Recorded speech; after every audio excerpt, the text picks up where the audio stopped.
caçador e cuidar de roça, tal, essa coisa. O que aconteceu é que na minha casa, logo na primeira semana, virou ponto de culto. E esse ponto de culto, para resumir, se tornou hoje um campo sustentável de mais de 30 congregações. Então, a nossa casa foi uma casa que a minha mãe chegava numa casa, via uma área bonita, ela já falava, que lugar bom de fazer culto, né? Outras pessoas falam, que lugar bom de fazer um churrasco e armar uma rede, né? E a minha mãe dizia para mim, Paulo, não deixe que a pessoa não crente passe por mais de 15 minutos sem saber que você é crente. Então a gente foi criado nisso. E eu comecei a acompanhar a evangelização e também os projetos que a convenção tinha de evangelização, como Década da Colheita, José Maria Cantelli, na época Gisiel Gomes, e eu vim dessa lavra, dessa forma, né? Bernardo Johnson, e eu escolhi como estilo de vida ser um pesquisador na área de crescimento de igreja. Então, nos anos 80, são 30 anos estudando sobre crescimento e expansão da igreja. Eu tenho aqui algumas notícias maravilhosas para dizer para os irmãos. Nos anos 30, 40, 50, 60, eu não sou dessa época, eu sou de 64, um crente ganhava 14 pessoas para Jesus e levava elas ao batismo. Hoje, precisa 64 crentes para ganhar uma pessoa para Jesus. Isso é pesquisa, eu trabalho 30 anos nisso. Segundo o manual do pastor pentecostal da CPAD, 80% do tempo de um pastor que dirige igreja é destinado a 75% dos crentes que não estão envolvidos na evangelização. Por quê? Porque as próprias literaturas da casa, Ciro Melo, ele diz que a cada 100 pessoas que nós ganhamos, a gente só consegue levar ao batismo 7. Isso já foi comprovado. Nós perdemos 64% das pessoas que ganhamos em 2 semanas. Eu ouvi o pastor Álvaro, no estado do Paraná agora, contando um testemunho, não um testemunho, que uma certa católica chegou para o padre da sua cidade e falou, padre, eu estou querendo visitar a igreja dos crentes. O que o senhor acha? A mulher ficou surpresa, porque o padre disse, você pode ir à igreja dos crentes, não tem problema. Mas e se eu me converter lá? Não, fique tranquila. Fique tranquila. Você vai lá, eles vão ficar dizendo aleluia o tempo todo, eles vão ficar dizendo glória a Deus, vai ter uma mensagem. No final desta mensagem, eles vão fazer o apelo, eles vão perguntar, quem quer aceitar Jesus? Aí você diz que quer. E aí você vai na frente, eles vão orar por você, vai pegar o seu nome, vai fazer uma visita para você, e depois nunca mais eles vão te procurar. Pode ir.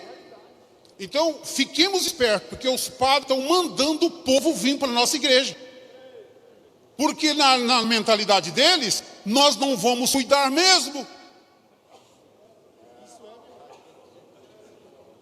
E é partindo desse princípio que eu comecei a estudar. Eu comecei a ouvir os pastores. Apesar de eu ter dirigido igreja de 17 anos, mas agora eu li um livro que mudou minha vida. O Evangelista, o melhor amigo do pastor. Eu sou evangelista por bondade de Deus. Então, os pastores são os meus amigos. Por quê? Porque eu ajudo eles. Por exemplo, o que fazer para a nossa igreja crescer? Pergunta errada. O que está fazendo ela diminuir? Essa é a pergunta. Porque quem não comunga com a nossa doutrina, eles estão enchendo os templos de pessoas, de clientes. E onde há clientes, não há oferta, há gorjeta. E Deus não recebe gorjeta, Deus recebe oferta. Então muda tudo. Então isso começou a me preocupar. Eu comecei a querer fazer parte deste grupo que quer que a sua igreja não só cresça, mas expanda. Aí eu comecei a dedicar, são 30 anos, e agora em 2019, por bondade de Deus, nós criamos o CEF, Curso de Evangelismo Filadélfia. Tivemos o credenciamento da nossa Semadron, agradeço a Deus pela vida do nosso pastor-presidente, pastor Nelson Tenberg, e por bondade de Deus tivemos o credenciamento pelo Conselho de Educação e Cultura, e na convenção passada aqui no Benzinho, tive a honra e a alegria do curso ser apresentado pelo nosso pastor presidente. Mas como eu nunca aprendi lá pela janela, hoje para mim está sendo um dia memorável, porque se for do agrado do pastor, nós estaremos aqui para implantar este curso em toda a capital, uma vez que os pastores dos campos já estão fazendo o curso lá. Mas como aqui na capital, eu quis respeitar essa ética e eu só posso entrar em contato com os pastores aqui para ter curso com o sim do nosso presidente. Então vejamos bem, o que é o curso de evangelismo? Ele não é um curso de teologia, também não é um curso de missiologia. Outro detalhe, ele não concorre com nenhum outro curso. Nós temos muitos irmãos que não gostam de teologia, você deve ter um ou dois por lá. Você chega no irmão e fala assim, não, vamos fazer um curso de teologia. Ele fala, não quero fazer teologia. E evangelismo? Não, evangelismo eu quero fazer. Só que quando ele faz o curso de 5 meses, ele vai sentir necessidade de fazer o curso de teologia. Isso é opinião minha. Na minha opinião, o novo crente não sairia direto com o curso de teologia. Ele viria do discipulado para um curso de evangelismo, porque com muito respeito eu digo isso debaixo do sangue de Jesus, nós temos muitos teólogos que ainda não ganharam nenhuma vida para Jesus. Eu convidei um evangelista para ir num culto no lar comigo. Ele disse, culto no lar não é a minha praia.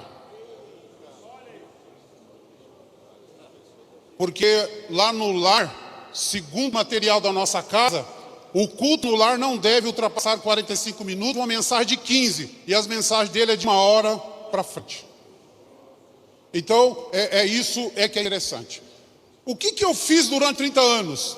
Peguei a palavra evangelismo, tirei ela do campo das hipóteses, trouxe ela para o conceito, e por bondade de Deus, quem me deu uma grande ajuda foi o dicionário dos ismos e o material da casa, que é o dicionário do pastor Claudionor Correia, onde vai dizer que evangelismo é a exposição sistemática das doutrinas e dos métodos de como evangelizar, integrar e discipular. Aí eu encontrei um campo para trabalhar.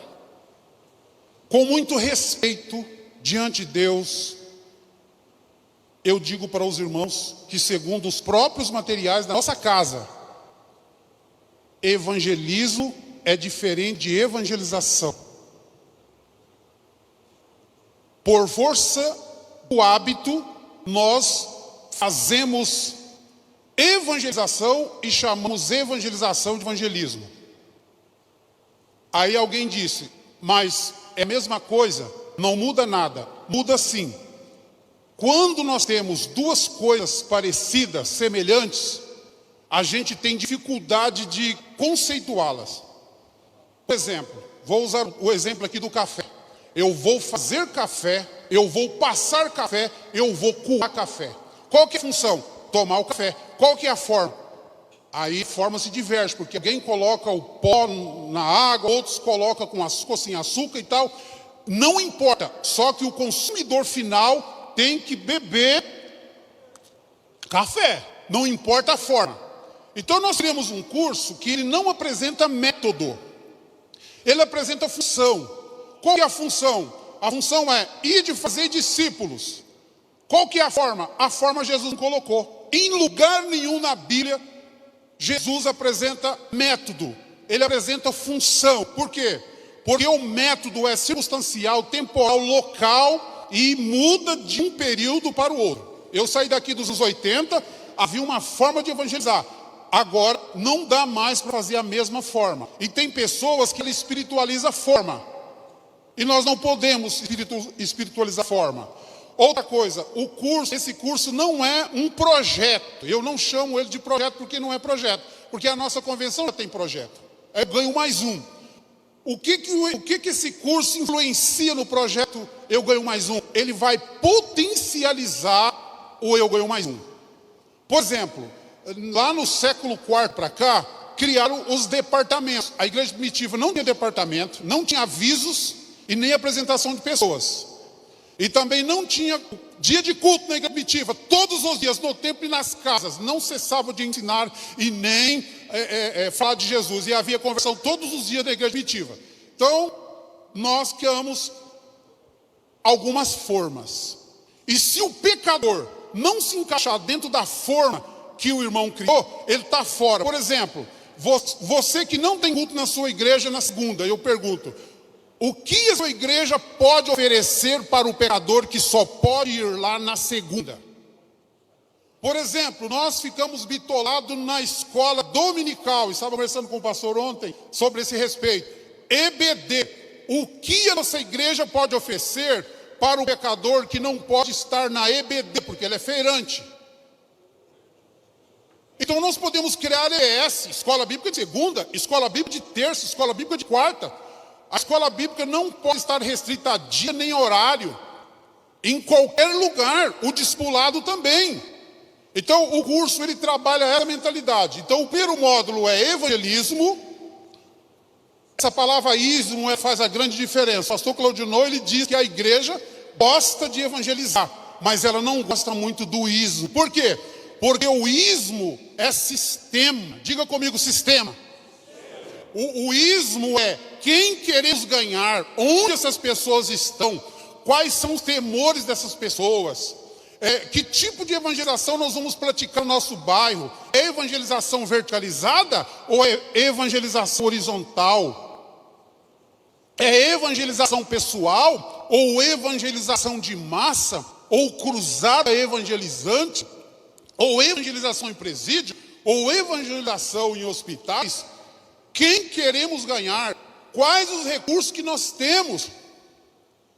Nas décadas de 1910 até 1930, o maior inimigo da evangelização era Satanás. Hoje, o maior inimigo da evangelização, pastor Wellington, pode puxar minha orelha, é a agenda da igreja.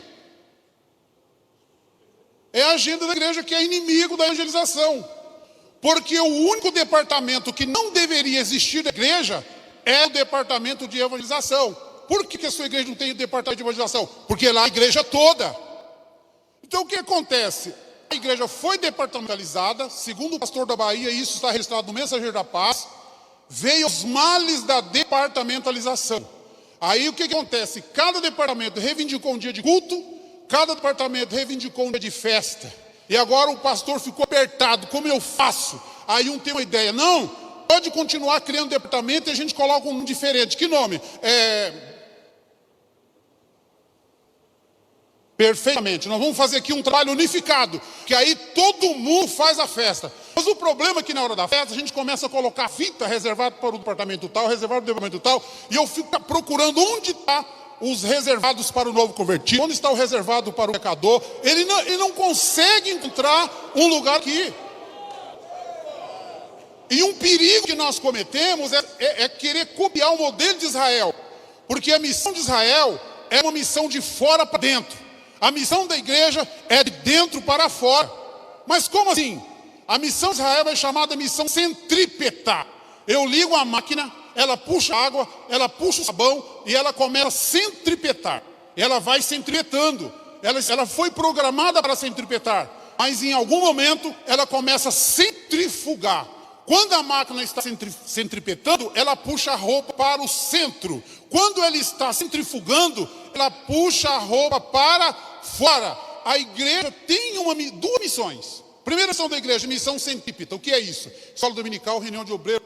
Tudo aquilo que a igreja pratica em torno dela mesma é missão centrípeta. Mas ela não pode esquecer da sua missão centrífuga. E é aí que a igreja primitiva crescia. A igreja saindo de dentro das quatro paredes. E eu tenho observado que o meu pai é pastor, e tem muitos pastores na minha família, que são males que vão chegando e a gente vai encontrando um lugarzinho dentro da igreja. Por exemplo, o pecador vem à igreja, visita a igreja e ele quer falar com o pastor. Mas quando termina o culto, os obreiros fecham ele na tribuna e ele não desce.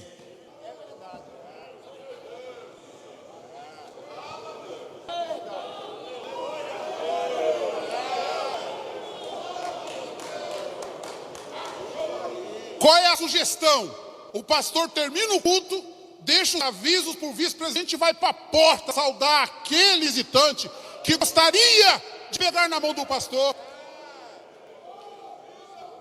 Existem 98 razões pelas quais um pecador entra na igreja.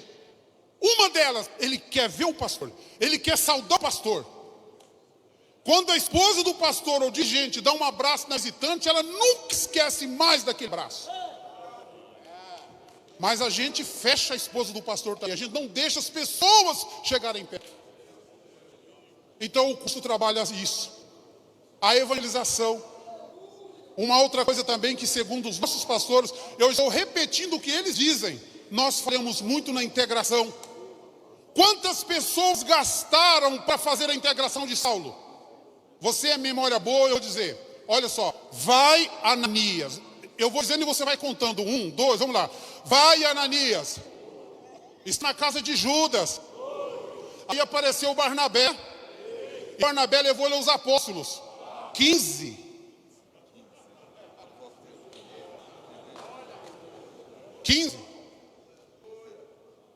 Aí você me pergunta, quanto tempo dura a integração de um novo crente? Depende do contexto. Eu aprendi que resolve qualquer tipo de pergunta. Uma briga entre uma onça e um jacaré. Quem leva vantagem? Depende do contexto. Entendeu, né? Se o jacaré for fraco, a onça pula lá e leva ele. Mas se ele for forte, ele enfia essa onça para dentro da água. Então, quanto tempo gasta o discipulado? Quanto tempo gasta o discipulado de um crente? Depende do contexto. Mas existem princípios que não podem ser mudados. Ele aceitou Jesus. É um novo crente. Então precisa fazer o teste da orelhinha, o teste do olhinho, o teste da linguinha, o teste do coraçãozinho, o teste do pezinho. Aí ele pode ser obreiro de Deus. Mas se não fizer o teste do pezinho, vai dar problema. Vai dar problema. Ele aceita Jesus hoje, daqui 3 meses ele está gravando DVD.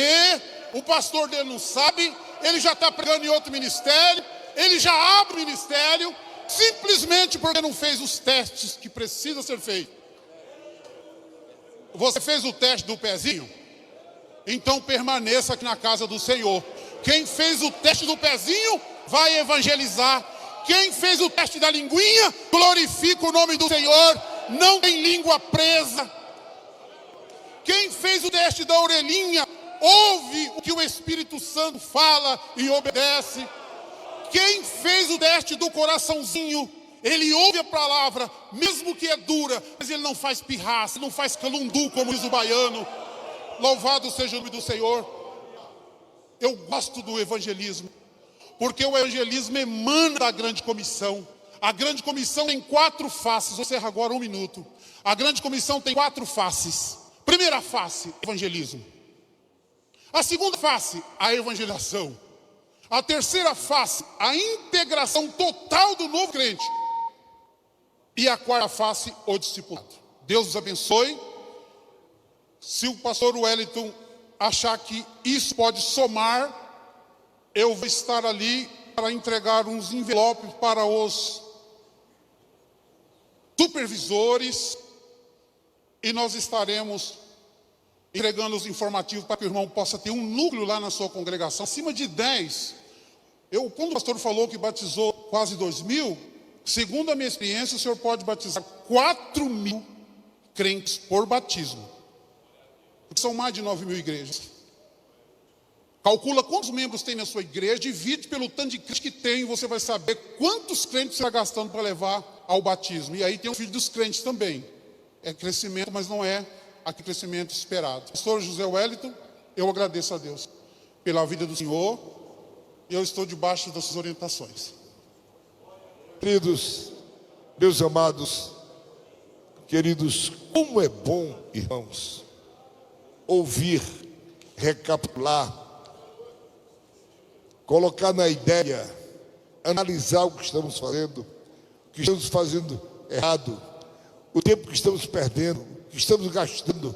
Meus queridos, são coisas importantíssimas para o nosso ministério. Que Deus abençoe os nossos irmãos.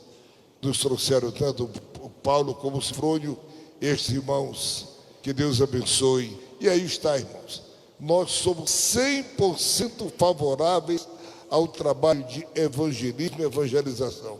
Meus irmãos, casa é nossa, em nome do Senhor.